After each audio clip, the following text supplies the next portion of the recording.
Grace tabernacle apostolic search உள்ளான மனிதன் புதிய நாளுக்குள் அனுதின தியானம். திங்கட்கிழமை டிசம்பர் மாதம் 1ஆம் தேதி 2025ஆம் ஆண்டு. இன்றைய தியான தலைப்பு தேவனுக்கேற்ற கிரியைகள். இன்றைய தியான வசனம் சங்கீதம் 19ஆம் அதிகாரம் 14ஆம் வசனம்.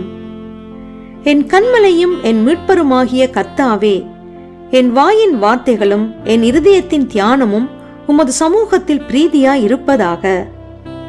தியானம்.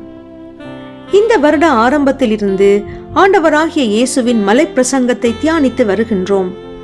அந்த பிரசங்கத்தின் கடைசி வார்த்தைகளை நாம் கடந்த சில நாட்களாக தியானித்து வருகின்றோம். யார் பரலோகத்திற்கு போக முடியும் என்பதை திட்டமாகவும் தெளிவாகவும் ஆண்டவராகிய இயேசு கூறியிருக்கின்றார். அந்நாட்களிலே வாழ்ந்த மத தலைவர்களில் அநேகரும் அவர்களை பின்பற்றியவர்களும் தங்களுக்கென்று ஒரு நீதியை ஏற்படுத்தி இருந்தார்கள். தேவனாகிய கர்த்தரை தங்கள் கிரியைகளினாலே திருப்திப்படுத்துவோம் என்ற எண்ணம் உடையவர்களாக வெளியரங்கமான கிரியைகளை நடப்பித்து வந்தார்கள். அவர்கள் வெளியரங்கமாக நடப்பித்த கிரியைகளில் அதிகமானவைகள் நற்கிரியைகளாகவே காணப்பட்டது. அதாவது அவர்கள் வாரத்திலே 2 தரம் உபவாசித்து வந்தார்கள். இன்று யாரால் இதை ஒழுங்காக கடைபிடிக்க முடியும்? பலருக்கு இது மிகவும் கடினமான செயல். அவர்கள் இப்படியாக கிரியைகளை வெளியரங்கமாக செய்து வந்த போதும் அவர்கள் இருதயமானது தேவனுக்கு தூரமானதாகவே இருந்து வந்தது. வெள்ளியடிக்கப்பட்ட கல்லறைகள் புறம்பே அலங்காரமாய் காணப்படும், உள்ளேயோ மரித்தவர்களின் எலும்புகளினாலும் சகல அசுத்தத்தினாலும் நிறைந்திருக்கும்.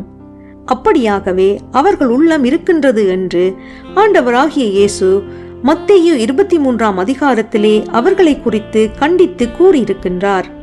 எனவே மலைப்பிரசங்கத்தின் கருப்பொருளாவது, நாம் நமக்கு பிரியமான கிரியைகளை செய்து தேவனாகிய கர்த்தரை பிரியப்படுத்த முயற்சி செய்யாமல் தேவன் விரும்பும் தேவ ராஜ்யத்திற்குரிய கிரியைகளை அவருடைய சித்தப்படி நடப்பிக்க வேண்டும்.